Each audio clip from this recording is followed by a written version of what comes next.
السلام عليكم. بسم الله الرحمن الرحيم، والصلاة والسلام على أشرف المرسلين سيدنا محمد.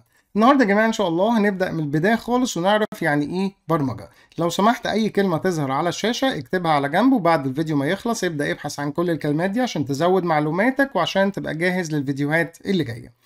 البرمجة هي مجموعة التعليمات الانستراكشنز اللي بتديها للكمبيوتر عشان تنفذ تاسك معين. حضرتك عندك مهمة معينة محتاج الكمبيوتر ينفذها، بتبدأ تكتب التعليمات بتاعتك وتديها للكمبيوتر وتقول له نفذ. ازاي الكلام ده؟ بعد فترة بإذن الله هتتعلم برمجة وتبدأ تنشئ أول بروجرام ليك عشان يساعدك في حياتك الطبيعية. انت دلوقتي بتقعد على الجهاز ساعات بتسرح وتنام وبتسيب الجهاز شغال، وده ممكن يعمل مشاكل في الجهاز. فانا محتاج اعمل برنامج بسيط يعمل شت داون للكمبيوتر عند وقت معين. لو انا مثلا قعدت بعيد عن الجهاز ساعة مثلا، اول حاجه بتديله التعليمات عشان ينفذ التاسك البرمجي ده. بتقول له اول حاجه شيك على الكيبورد والماوس هل انا قعدت بعيد عنهم ساعه ولا لا.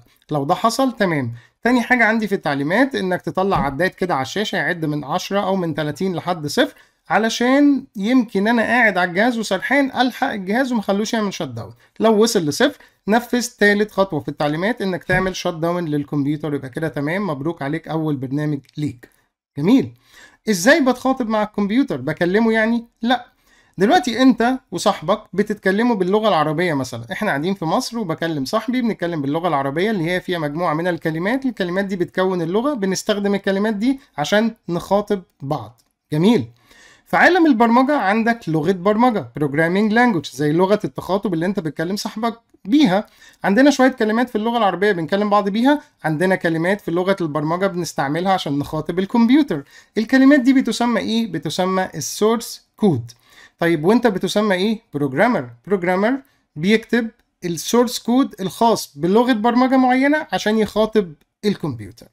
قدام شوية هنعرف أنواع لغات البرمجة وعددها وليه وإزاي والكلام ده كله. عندنا بعض اللغات بتخاطب الكمبيوتر مباشرة وبيفهمها، وعندنا لغات لازم يكون في وسيط بينهم عشان يترجم اللغة بتاعتك اللي انت بتكتب بيها دي للغة الكمبيوتر. الكود بتاعك اللي هو الكلمات اللي بتستخدمها عشان تدي تعليمات للكمبيوتر بيسمى سورس كود.